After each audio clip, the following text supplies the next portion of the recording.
I'm Ciarán Lynch and welcome to OviCast, the Teagasc Sheep podcast. Each episode we'll bring latest insights, advice and technical updates for the sheep industry. Having a system in place to deal with surplus or orphan lambs or pet lambs is a must on many farms at this time of the year. We discuss this in a bit more detail during this episode with Michael Gottstein, the head of sheep in Teagasc. Michael outlines the various options for artificially reared lambs, indicating the pros and cons of each and some of the pitfalls that you might want to avoid. We discuss the process of getting lambs started off in these feeders, batching them according to age and monitoring overall group size. As they're high cost systems, Michael outlines the need to monitor overall intake and takes us through the weaning process, emphasising why it's important in keeping costs in these systems down. We discuss the introduction of concentrate, provision of a fibre source and the importance of fresh water in these systems. And we finish up the episode discussing the importance of hygiene throughout the rearing phase and the need to identify poor performers and why, in certain cases, they may need to be managed separately.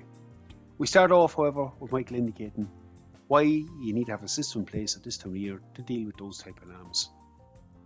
Regardless of what your litter size is, virtually every sheep farm out there will end up with some pet lambs or orphan lambs, just simply by virtue of the fact that a ewe dies or a ewe lamb's down with no milk, or ewe has a triplet and there isn't a ewe to foster the lamb on. And what we see on very prolific flocks where people have very high litter sizes, okay, they will have lots of pet or orphan lambs, and I suppose probably a very good system for dealing with them. And that is the reality, Michael. Like, you need a system there to deal with them. It's more of an issue for farms that don't have a system set up to handle them extra lambs. Yeah, Ciarán, so look, if you don't have a system set up, generally what you see is the lamb performance is very poor, the labour input is very high, and mortality can be quite high as well. So, regardless of whether you have 5 pet lambs or 50 pet lambs or 500 pet lambs, you need to have a system to deal with them. And there are lots of systems there, from the very, very simple to the very, very elaborate, in order to deal with them. And I suppose the system that you opt for depends on the numbers of these little lambs that you're going to have on your farm. Just briefly, Michael, you might outline them different systems of what's available, what you commonly see on farms. Yeah, so I suppose the most common one that we see, and the reason why lots of people might say, gee, I hate pet lambs, is the bottle. And a simple bottle with a nipple, is very high labour input. Cheap to buy, but takes an awful lot of time, uses very little milk powder, usually somewhere around 9 or 10 kilograms of milk powder to get a lamb to weaning. Very poor performance in the lambs, usually end up with kind of, poor performance, pot-bellied type lambs, and very high levels of mortality. So we'll start losing lambs really once they kind of hit 5 or 6 weeks of age, usually with bloat on that system. There is a kind of a, for people who have a number of them, you can get buckets with teats on them, where you just basically heat the milk and put it in. Again, relatively low cost. You'd buy them buckets for 30, 40 euros, with either 3 or 6 teats on them.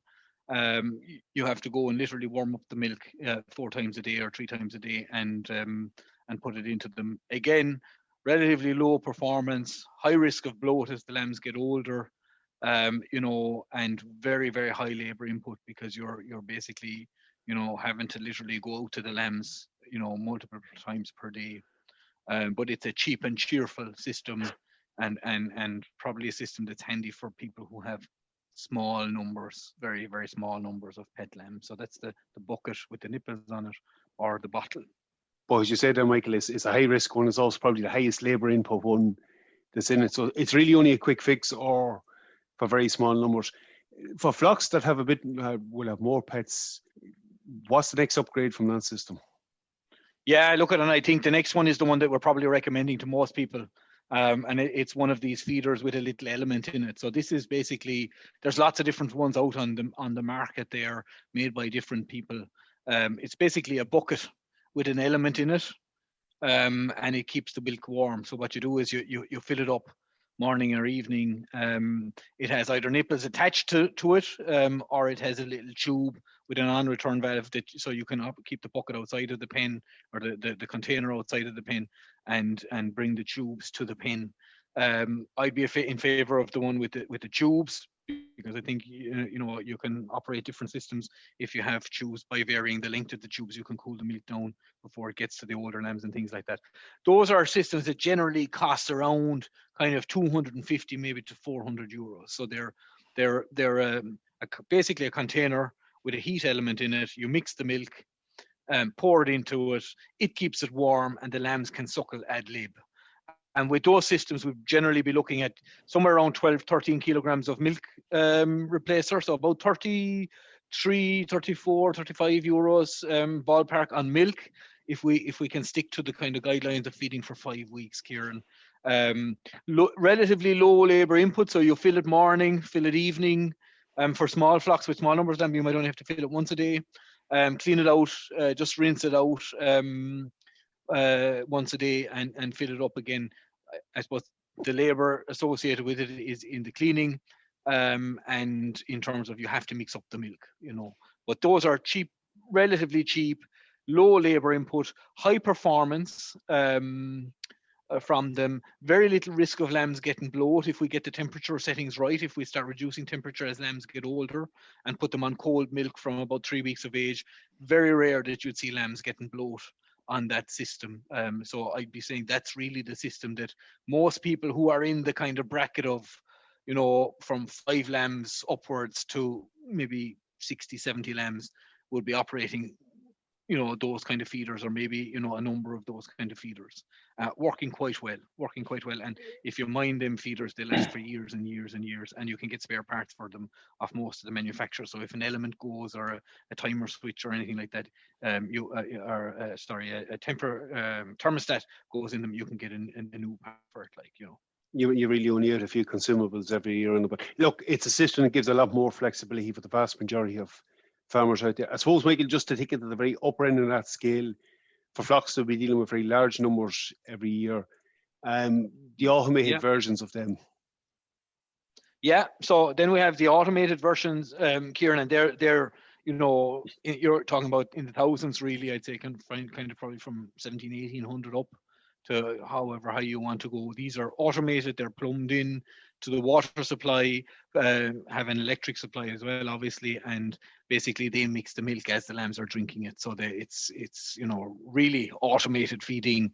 I would say probably 80, 90, 100 lambs up. We have members in the Better Farm program operating the middle of the road ones of these, the cheaper feeders, with 70, 80 lambs, no bother at all, 2 or 3 feeders, one with warm milk, one with medium milk, and then a barrel with just cold milk inside it, and it's working fine. But I'd say once you're probably going over 70, 80 lambs, up into the hundreds, you're probably talking about the more elaborate kind of automated feeders that you're talking about there, Ciarán. Yeah. And look at, in terms of them, very high levels of performance, great control in terms of milk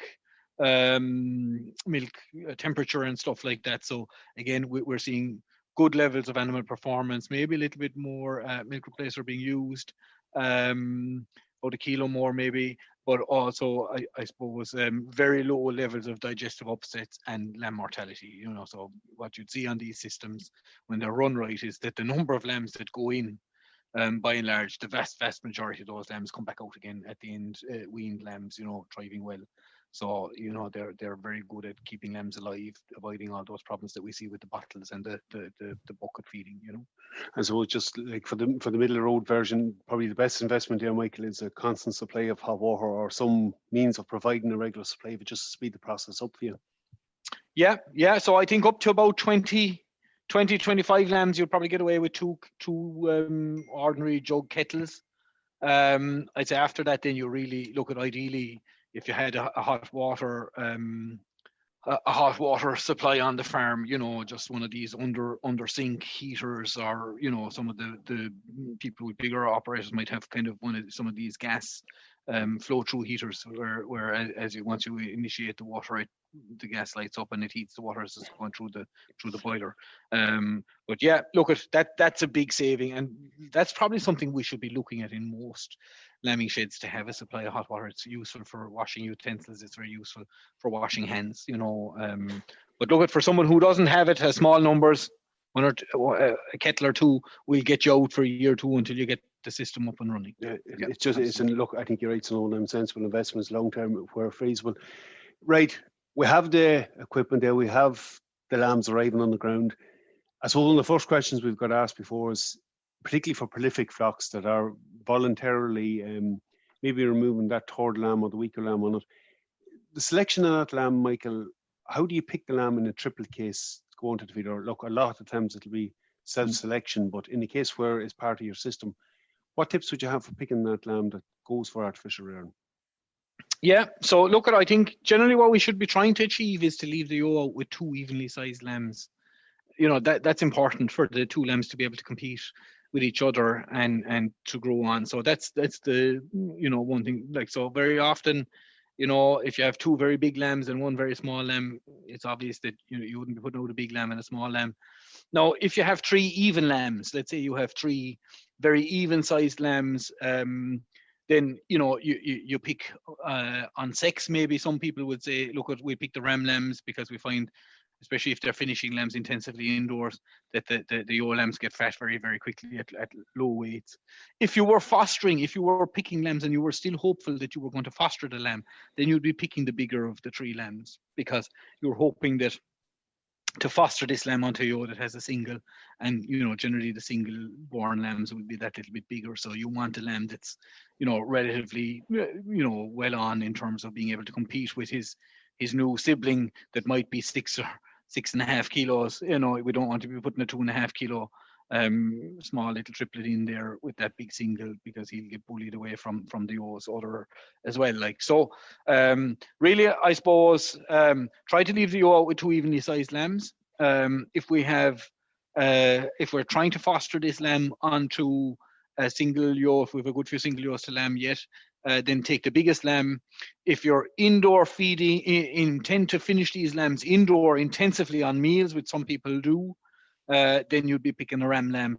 And other than that, Ciarán, if you were picking a lamb to go on the indoor feeding but go back out to grass, I don't think it would matter what the sex is, because you'd be finishing the lamb with the rest of the lambs outside on a grass-based diet with maybe a little bit of meal at the back end just to get it finished. Like, so match them is nearly the most important one, then adapt it to suit your own system.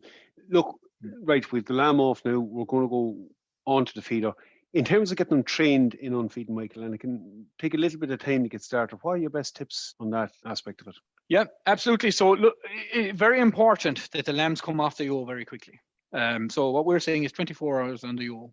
There's work done on this, Ciarán, where they looked at kind of 36 hours versus 72 hours. And, leaving the triplets on the ewe for a couple of days is just making life difficult for yourself. Because the more that lamb gets used to suckling the ewe, the harder it is going to get that little lamb onto artificial milk and onto a feeder. So what I would say is 24 hours with the ewe. Simple system here.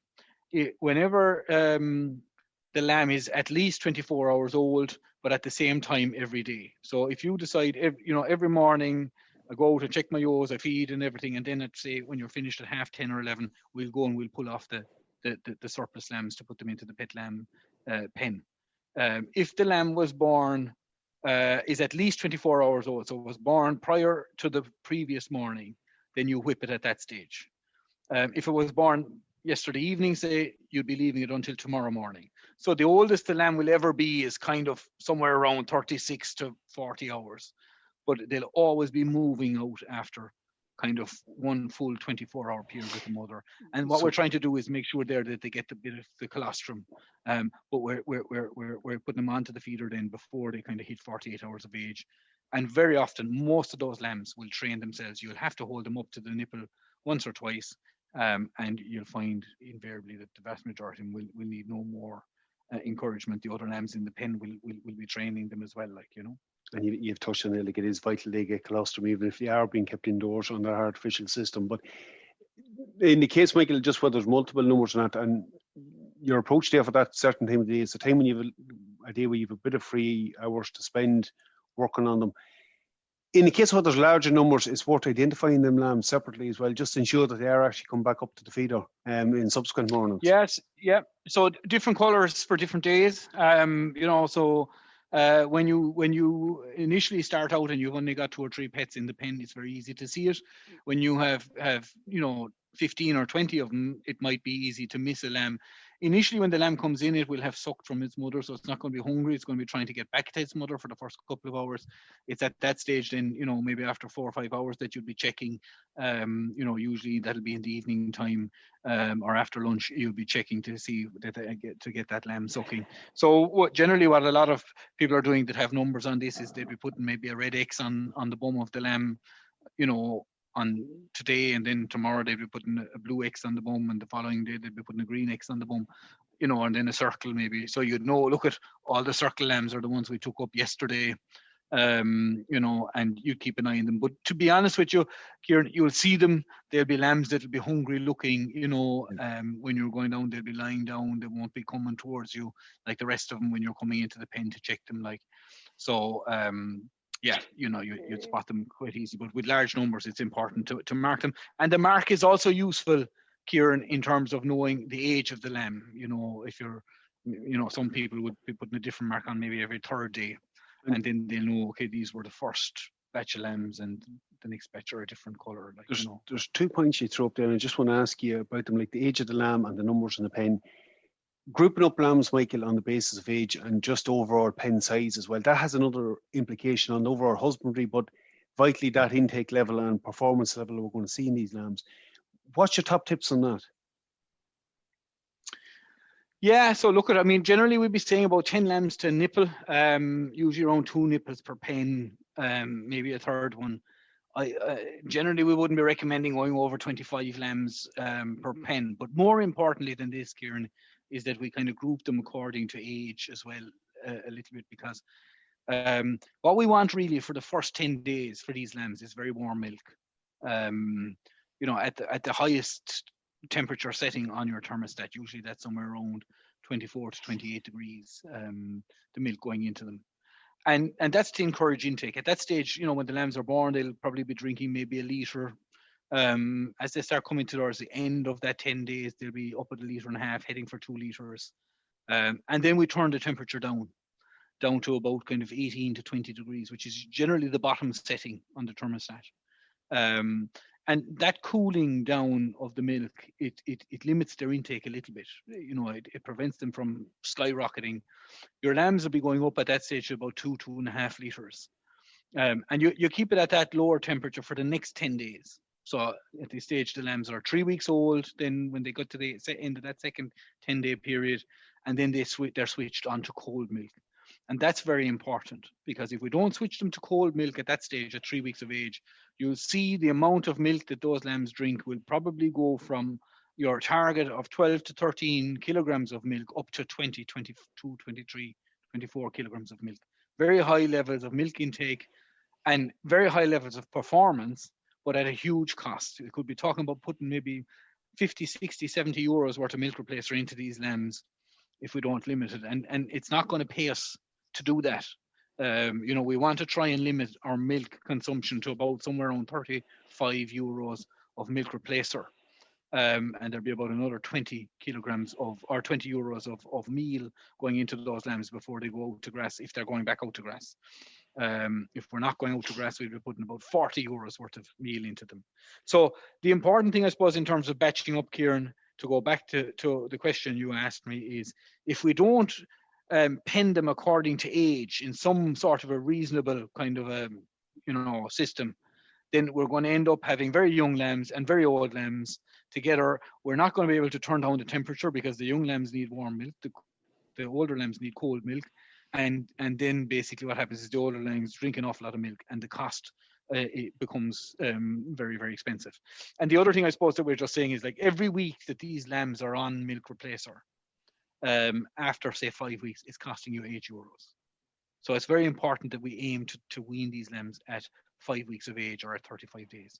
And in order for us to be able to do that, we need to have them penned in some sort of a fashion by age. So we end up with kind of 2 or 3 different groups of lambs, So a key aspect of that is having a number of divisions, and obviously the practical element of if lamb goes on over 4 or 5 weeks, a lamb at the tail end of it being put in with lambs already 4 weeks of age is not viable. It's one of the pitfalls if you don't have it set up correctly.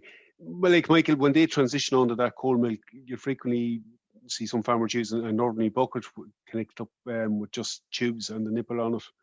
It's another way of just spreading out. Yeah. So for most people with kind of modest number of lambs, kind of say, from 6 or 7 lambs up to maybe 60 or 70 of them, what we be talking about is maybe having 2 feeders. One feeder at the highest temperature setting for the lambs up to 10 days of age, a second pen then with a feeder at the lowest temperature setting for the lambs between 10 days and 3 weeks of age, and then just a barrel, basically with a lid on it, and cold milk inside there with little tubes coming out, a non-return valve and a nipple on the gate. And those are 3 very simple systems. Setup cost for that is probably somewhere around €500, €600.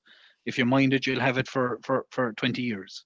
You'll have to put in some bits of consumables, a thermostat will go or an element might go every now and then, but by and large, the system is robust. Like the product is quite robust. Like it's a simple system. Look, you talked about the transition in the milk. I suppose the other element of the diet has a transition is the introduction of fibre and concentrate into the system. When would you start introducing concentrate with pet lambs, and what kind of fibre would you provide? Yeah, look at you. I mean, it depends, I suppose, on in terms of the fibre, on what you have on the farm and whether you're bedding them on generally straw or hay. If they're bedded on straw, and provide them with a little bit of hay in a hay rack, or if you have silage, if you're still feeding sheep and you have silage, that you can give them a little bit of fresh silage every day. For fibre, they won't really start eating an awful lot of that. My preference would be for hay or straw, good quality straw or hay. And just to get them going, they'll be nibbling at it really. It's once they're coming close to weaning, once they're coming close to that 5 weeks of age, you'll notice that they'll start consuming bits of roughage. And the meal, really from about 10 days of age, they probably won't do an awful lot with it until they're 10 days of age. And really, we don't see them starting to eat any significant amounts of meal until they're coming relatively close to weaning. So kind of from about 3.5 or 4 weeks of age, you'll start seeing it going down a little bit. And at 5 weeks of age, they should be on about 250 grams a day each on average. And that's, in old currency, that's about a half a pound, a little bit with half a pound of meal a day. And once they're eating that on 3 consecutive days, you can pull them off the milk, and then you will see them really take into the meal. It's a wee bit like coming on to the milk, Michael. When they start training on to concentrates, their intake does improve quite rapidly. And suppose one semi-trains another one onto it. It tends to go up quite a lot once you remove the milk from them. Yeah, so once the lambs are weaned, the concentrate intake shoots up, absolutely shoots up, and you'll see very, very quickly those lambs will start going up to kind of half a kilo and maybe even 700 or 800 grams a day.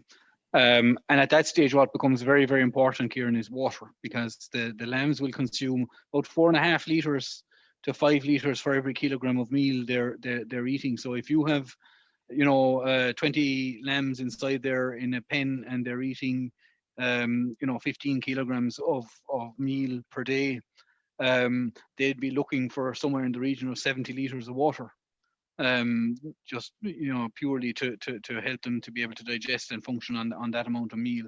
So water becomes very, very important. And I suppose, Ciarán, when we see water and milk, a lot of milk going into lambs, we have lots of urine and we have wet bedding, and I suppose that comes into it as well, is how big is our pen?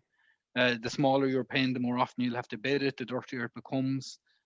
Some people put these lambs up on slats, and it basically eliminates the need for a lot of bedding. But for people who don't have slats, lots and lots of straw to keep them clean and keep things hygiene, and clean it out maybe every 10 days or so, because it will build up very, very quickly. Like, there is an argument, Michael, when they start progressing on, particularly at that stage where they're coming off milk, or certainly coming off warm milk, going on to cold milk, maybe transition them into larger pens. The lambing sheds may even be starting to get empty at that stage, just for a pure purpose of bedding and keeping clean. Yeah, absolutely. Look, at they need about 0.6 of a square meter when they get a little bit bigger. So once they start hitting kind of the 15, 20 kilograms, which a lot of them will be when they're coming off the milk. Very often these start in kind of lambing pens. Your pet lamb pens end up being a couple of lambing pens. Some people have a designated pet lamb area, fine, but you need to start moving them into bigger areas. It just keeps it cleaner. It's better from a health point of view. as well, you know, and it's easier to manage things inside in a bigger pen. Yeah. Just maybe, Michael, finally, like we're talking about hygiene and health there, just to bring it right back to the context of these lambs starting off, keeping health issues at bay, particularly lambs maybe are not thriving in that pen when they go into initially or showing some signs of ill thrift, scour or otherwise. There's a good argument, particularly in that group area, for identifying them maybe early and removing them from that group environment. Yeah, look, I think if you have very often what we see is, you know, lambs that are taken in from the field, or lambs that get bits of joint ill, or poor thriving lambs, or, you know, just lambs that are just have a problem, some sort of an underlying health issue, end up maybe in the pet lamb pen, and look, they're not going to be able to compete with the bigger lambs. You know, very often they end up going backwards. So I think there is a benefit in having a kind of a hospital pen, for the want of a better word. You know, maybe with a separate nipple for these lambs to be able to drink from the same field beside the pen with the pet lambs, so that you can just bring a tube across to it and give them access to it, and monitor them and treat them for whatever conditions they have, whether if they need an antibiotic for a health issue, such as joint ill, you know, or if they have some sort of a scour or something like that, you know, that we can treat them and keep them separate and keep better observation on them, like, you know. Michael, thanks for that. Plenty of good tips and good advice in it. Okay, thanks, Ciarán. Okay, we'll have to wrap things up at this point. As Michael outlined at the very start, it's important we have a system in place to deal with these lambs, because the vast majority of flocks out there will always have a number of surplus or orphan lambs every year that will have to be managed. There are a number of options out there. Find the one that works best for your system. Maybe consider upgrading it to some of those that we outlined at the very start. And again, as indicated, these are high-cost systems if they're not managed correctly. Getting started off right, batching according to age, watching that weaning process is vital to make them work. That's it for me for this episode. Again, for any other updates on the sheep program, keep an eye on our Twitter page at Teagasc Sheep. I'm Ciarán Lynch. Thanks very much for listening. Don't forget to subscribe and listen back to any of our episodes.